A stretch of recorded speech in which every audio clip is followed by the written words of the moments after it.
Everybody, welcome back to Coach's Logs. I'm back out in the great outdoors again. It's hot and muggy, overcast. Probably the only saving grace on today's ride.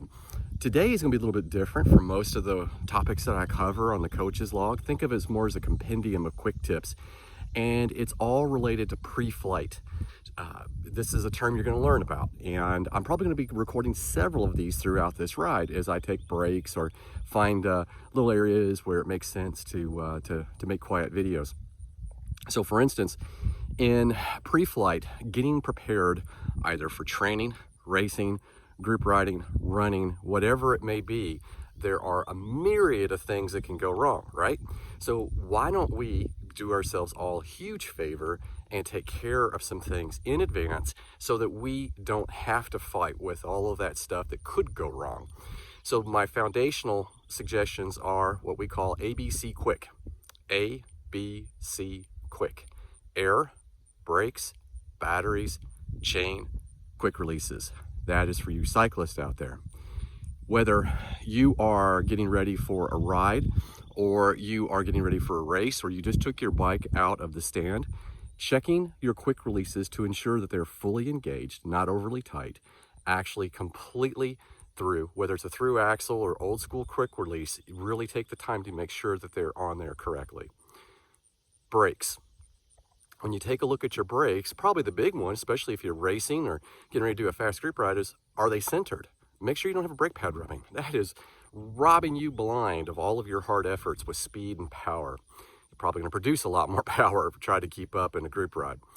Then, what you also want to make sure too is as you're inspecting it, they're looking for the wear indicators on your brakes. Is it time to replace them? When was the last time you did replace your brake pads? If you're not using that style of brake, take a look at your disc brakes. Do you have pads rubbing? Do you have a warped rotor? When was the last time that you had those inspected and or repaired or maintained? Then finally, when you start talking about the other B, battery, what you're going to be looking for is all the batteries, all the bike sensors, the computers, the power meters, your watch, your phone. Is all of that stuff charged? Is it ready to go? Or are you just going to be crying the blues when you get back that you didn't get to collect data or you got stranded on the road because your phone's dead? Think about these things before you go. Chain. Chain's another one. You're going to get some DIY tips from me in the very, very near future about how to clean chains and lubricate chains. And then you're also going to learn in that process how critical it is that your chain could be robbing you of valuable watts. When you start hearing about things like free speed, that's one of those areas where you could be losing or gaining ground. And then lastly, we've got air.